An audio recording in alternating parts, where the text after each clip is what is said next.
Good morning friends, नमस्कार, आदाब, सत श्री अकाल दोस्तों। मैं हूं आपका होस्ट और दोस्त अमित भार्गव और आप देख रहे हैं हमारा चैनल अभी बोलता है लव लिव लाव। दोस्तों, कुछ लोग ऐसे होते हैं जिनको घूमने का बहुत मन होता है लेकिन फंड के कारण घूम नहीं पाते, तो ऐसे लोग को हेल्प करते हैं हमारा ये ट्रस्ट, गणपत राय लोहरीवाला चैरिटी ट्रस्ट, जिसको सपोर्ट किया है फाल्गुनी पुरकास्तु जी ने और ऑर्गेनाइज किया है कोलंबस हॉलिडे वेकेशन, जो सिर्फ इस तरह की यात्राएं नहीं, group tour, individual tour, corporate tour, adventure tour, weekend tour, Pilgrim tour और सभी टूर ऑर्गेनाइज करते हैं हमारे कोलंबस हॉलिडे वेकेशन।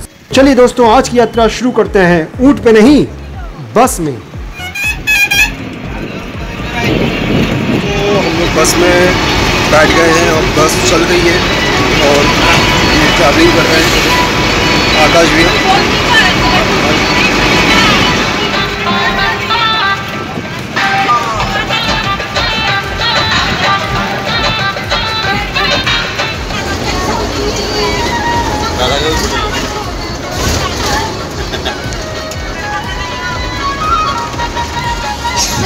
दोस्तों, ये जो पीछे देख रहे हैं, हमारे पीछे जो देख रहे हैं, ये है चंद्रभागा बीच। दोस्तों, चंद्रभागा बीच से आप सनराइज देख सकते हैं और ये फर्स्ट इंडियन बीच है जिसको ब्लू फ्लैग सर्टिफिकेट मिला था।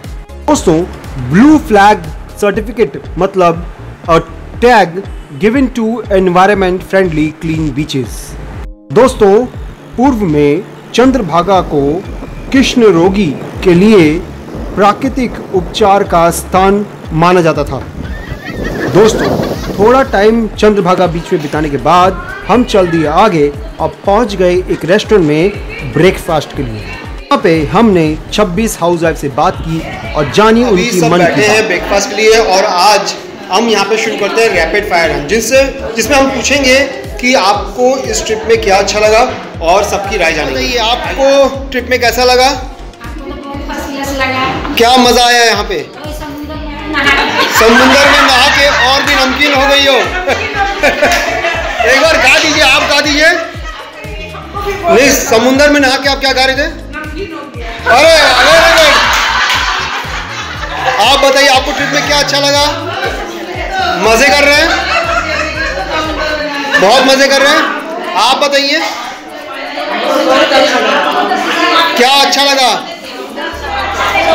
समुद्र में नहा के, ज्यादातर लोगों को समुद्र में नहा के बहुत अच्छा लगा। आप बताइए आप लोग को और क्या मजा आया यहाँ पे? बहुत बढ़िया लगा। आप लोग बताइए बताइए बताइए, अरे शर्माइए मत। बहुत एंजॉय किए।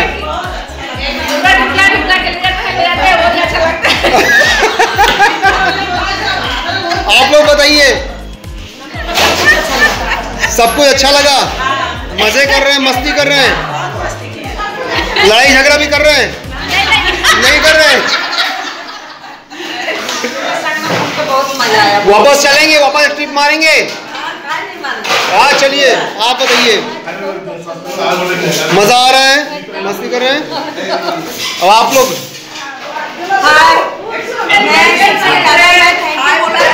आकाश भाई, अमित भाई को साथ में हमारे जो अगर फाल्गुनी पुरकास्तु और डॉक्टर मिथिला पुरकास्तु नहीं होते तो इतना बड़ा हम लोग का जगन्नाथपुरी का टूर नहीं बनता। तो मैं सबसे आभारी हूँ ये चारों आदमी के ऊपर। और सबसे अच्छा है क्या, यहाँ पे बहुत कोई बुजुर्ग है जो मतलब पुरी का दर्शन नहीं किए हैं, उन लोगों का सौभाग्य हुआ जो बप्पादा, अमित भैया और आकाश भैया, डॉक्टर मिथिला जी, इन लोगों का जगन्नाथपुरी का दर्शन कराए। साथ में हम लोग का भी दर्शन हो चुका, एंजॉय भी हुआ और टूर इतनी अच्छी थी जो कहने लायक का नहीं। और इसके पहले भी आकाश भैया ने हम लोगों को वैष्णो देवी के लिए मतलब टूर के लिए ये किए थे, भेजे थे। सब में फाल्गुनी पुरकास्तु भी बोले थे, जो संगीता मेरा आगे पैरी हाँ, हम लोग से डिस्कस करेंगे कि कहाँ जाना है। हम लोग आप जहाँ भेजोगे तब हो जाएंगे। बप्पादा है, होते हैं बेटा, हर साल हम लोग टूर कराते हैं। के लिए बहुत बहुत धन्यवाद। एक बार थैंक यू हो जाए। Thank you. ट्रिप ऑर्गेनाइजर्स को थैंक यू देने के बाद, ब्रेकफास्ट खाने के बाद हम निकल पड़े आगे कोणार्क टेम्पल की ओर। कोणार्क टेम्पल में जब हम अंदर घुसे हमने देखा कि वहाँ पे बहुत भीड़ हो रही है और यहाँ पे कोई टोकन सिस्टम होता है, तो वो टिकट काउंटर में खड़ा रहना पड़ता है। तो आकाश भैया चले गए टिकट काउंटर में, बाकी लोग यहाँ पे रेस्ट कर रहे हैं। उसके बाद हम घुसे अंदर। आइए देखते हैं कैसी टिकट होती है, क्या टोकन होता है, क्या चीज़ होता है, आइए जानते हैं। तो दोस्तों कोणार्क टेम्पल के अंदर घुसने के लिए हमें ये ख़रीदना पड़ा जो 40 रुपये की टिकट होती है। ये शायद वो लोग गेट पे ले लेंगे। आइए अब हम चलते हैं अंदर।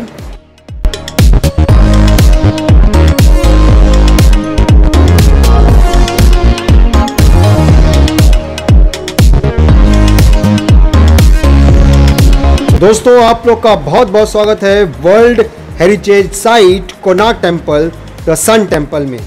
दोस्तों उड़ीसा में घूमने के लिए काफ़ी जगह है, लेकिन विशेष रूप से एक जगह है जो सबसे अलग है। जब भी आप उड़ीसा की यात्रा कर रहे हो तो ये एक ऐसी जगह है जहां हर कोई इसकी भव्यता और विशालता का अनुभव करने के लिए आपको सलाह देगा। पुरी से 35 किलोमीटर दूर कोणार्क के इसी नाम के गांव में स्थित यह एक मंदिर का अवशेष है जिसका निर्माण 13वीं शताब्दी में किया गया था। कोणार्क नाम संस्कृत के 2 शब्दों से बना है, कोना जिसका अर्थ है कोना और आर्क जिसका अर्थ है सूर्य। इस शहर का नाम इसकी भौगोलिक स्थिति के कारण पड़ा है, जिससे ऐसा लगता है जैसे सूर्य एक कोण पर उगता है। कोणार्क सूर्य मंदिर 13वीं शताब्दी में बनाया गया था। कलिंग का इतिहास क्षेत्र जिसमें आधुनिक उड़ीसा के प्रमुख हिस्से और छत्तीसगढ़, आंध्र प्रदेश और पश्चिम बंगाल के कई हिस्से शामिल हैं, पर 5वीं शताब्दी ईस्वी से 15वीं शताब्दी ईस्वी तक पूर्वी गंगा राजवंशी के शासकों का शासन था। ये भारत के सबसे शक्तिशाली राजवंशों में से एक था, जिसने कोणार्क सूर्य मंदिर और पूरी जगन्नाथ मंदिर जैसे राजसीय मंदिरों को अस्तित्व दिया। घड़ी नहीं था, ये सूर्य घड़ी है, सनडाई। ये बड़ा वाला होता 3 घंटा, ये वाला होता 1.5 घंटा। अभी जो वॉच मिलता जो मिनटी घंटा चलता है, इससे डॉट में इससे होता 60 डॉट। ये सूर्य का पहले किरण आएंगे वो अक्षय लाइट यहाँ पर पड़ेगा। ये सेंटर में जो लाठी रखता है, ये देखिए लाठी का साढ़े यहाँ पर गिरता है। नीचे देख लो, साढ़े यहाँ पर पड़ता, नीचे देख लो। अभी देखिए 10 बजने के लिए 45 मिनट हो गया। ये सुबह 6 बजने के लिए, ये 7:30, ये 9, ये 10:30, 12, 1, 3, 4:30 शाम का 6 बजने के लिए। ये घड़ी उल्टा चलते अंटी को।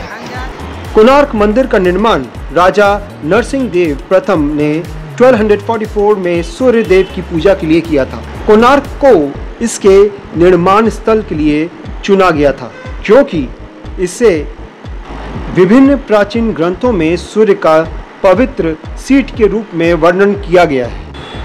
कोणार्क सूर्य मंदिर एक विशाल रथ के रूप में बनाया गया है जिस पर सूर्य सवार थे। ऐसा कहा जाता है कि सूर्य 7 घोड़ों द्वारा खींचे गए अपने रथ पर आकाश में सवार होते हैं। कोणार्क के चबूतरे पर रथ के 24 पहिए खुदे हुए हैं। 7 और 24 अंक बहुत महत्वपूर्ण रखते हैं। दोस्तों ये है सन टेम्पल कोणार्क। समय के अनुसार कोणार्क सूर्य मंदिर सुबह 6 बजे से रात 10 बजे तक खुला रहता है। क्योंकि ये सूर्य को समर्पित एक मंदिर है, इसलिए यात्रा करने का सबसे अच्छा समय सुबह ही है। इसके अलावा सबसे अच्छा समय सितंबर से मार्च है। उसके बाद यहाँ पे बहुत गर्मी रहती है। दोस्तों आप जब भी पुरी आएँ यहाँ आना मत भूलिएगा। टेम्पल में कुछ टाइम बिताने के बाद हम चल दिए आगे।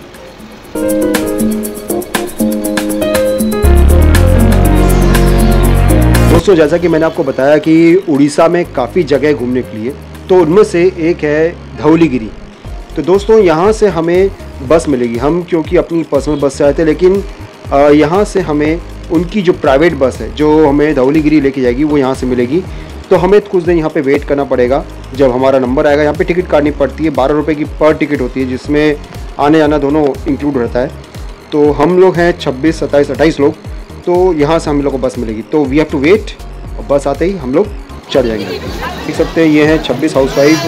गर्मी लग रही है तो यहाँ का जो फेमस है तरबूज, जो पेट को ठंडा रखता है और खाने में भी अच्छा होता है, तो लोग जब तक ये खा रहे हैं। दोस्तों बस आ चुकी है, हम बस में चढ़ रहे हैं।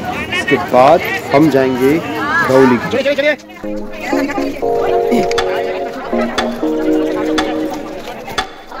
दोस्तों बस में सब चढ़ चुके हैं और हम चल पड़े हैं धवलगिरी की ओर। दोस्तों हम पहुंच चुके हैं धवलगिरी, और ज़्यादा नहीं, कुछ 10 मिनट के रास्ते में है, और हमें दिया गया है 15 मिनट। 15 मिनट में ये गाड़ी हमें वापस लेके जाएगी जहाँ से इस गाड़ी ने हमें पिक किया है। धौली शांति स्तूप या पीस पगड़ा उस स्थान पर निर्मित है जहाँ प्रसिद्ध कलिंग युद्ध लड़ा गया था। धौली स्तूप शांति के मिशन की याद दिलाता है। कलिंग युद्ध हासिल किया। माना जाता है धौली पहाड़ के साथ बहने वाली दया नदी युद्ध के मैदान से खून बहने के कारण लाल हो गई थी। खंडगिरी भुवनेश्वर में स्थित उदयगिरी गुफाओं में नक्काशी दर्शाती है कि यहाँ तक कि महिलाओं और किशोरों ने भी अपनी मृत्यु भूमि की रक्षा के लिए लड़ाई लड़ी थी। लड़ाई इतनी भीषण थी कि अशोक को हतप्रभ कर दिया और वो चंद अशोक, भड़काने वाले अशोक से धर्म अशोक, शांति प्रिय अशोक में बदल गए, और फिर उन्होंने ये शांति प्रिय धौलीगिरी का धौली शांति स्तूप बनाया। स्तूप के पीछे भगवान का मंदिर है जहाँ पे हम भोलेनाथ देख पा रहे हैं, और यहाँ का स्पेशल प्रसाद जो है नारियल का प्रसाद, वो भी यहाँ पे आपको मिल जाएगा। और हमने भी एक नारियल के लड्डू का प्रसाद चढ़ाकर खाते हुए चल पड़े अपनी अगली मंजिल की ओर।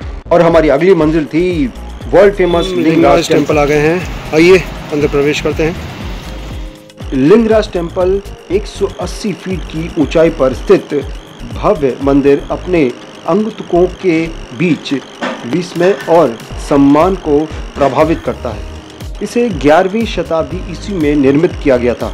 मंदिर भारत में विशुद्ध रूप से हिंदू मंदिर के बेहतरीन उदाहरणों में से एक है। लिंगराज को स्वयंभू कहा जाता है, स्वयं उत्पन्न होने वाला शिवलिंग।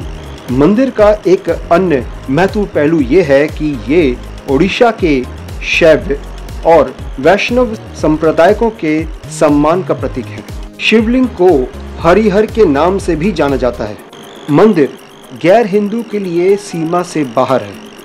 मंदिर परिसर के ठीक बाहर पर्यटकों के लिए विशेष रूप से बनाए गए एक मंच से दोस्तों अभी बस हम लिंगराज टेम्पल से निकले हैं। यहाँ पे अंदर मोबाइल अलाउ नहीं था, इसलिए मैं अंदर मोबाइल नहीं लेके जा पाया। आप पीछे देख पा रहे हैं लिंगराज टेम्पल बहुत अच्छा। मंदिर से निकलने में देर होगी क्योंकि हम यहाँ पे भोग खाने लगे।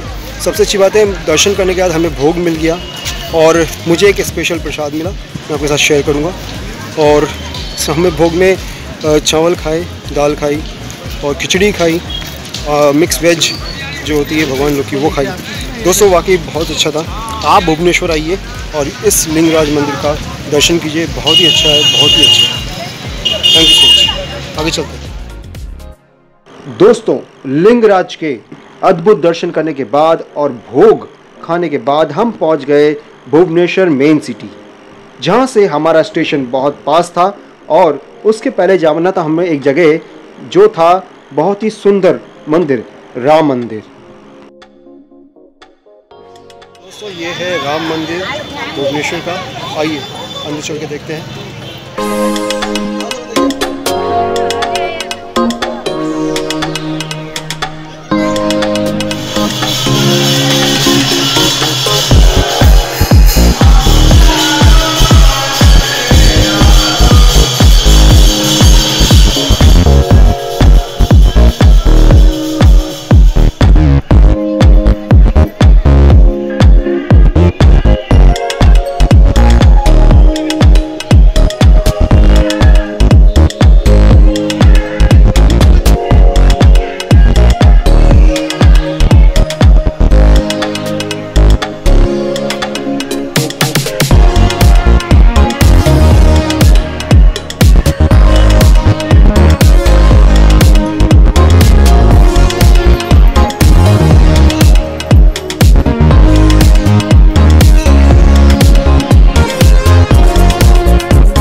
भगवान श्री राम के दर्शन करने के बाद हम पहुंच गए भुवनेश्वर स्टेशन।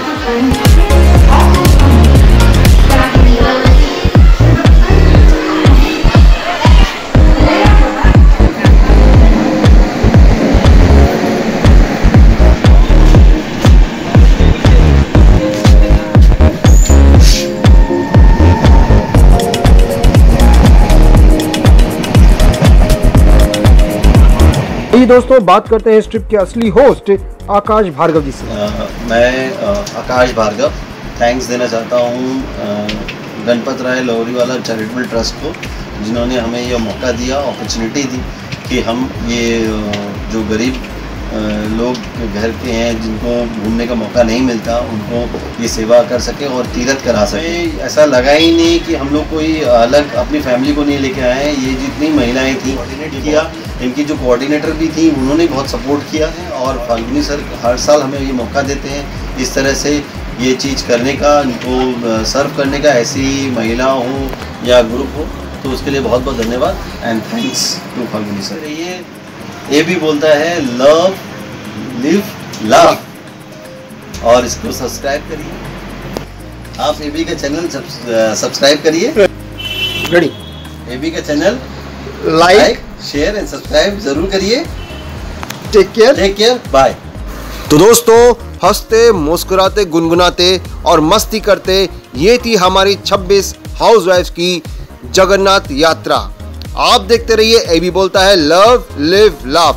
स्वस्थ रहो, मस्त रहो, खुश रहो। बोले होंगे कुछ हमसे कोई गलती हो गया होगा, आज हमको माफी कर दीजिए। हम है, दीपाली है, मीरा है, तीनों को माफ कर दीजिए। अगर मेरे से कोई गलती हो तो माफ करिएगा।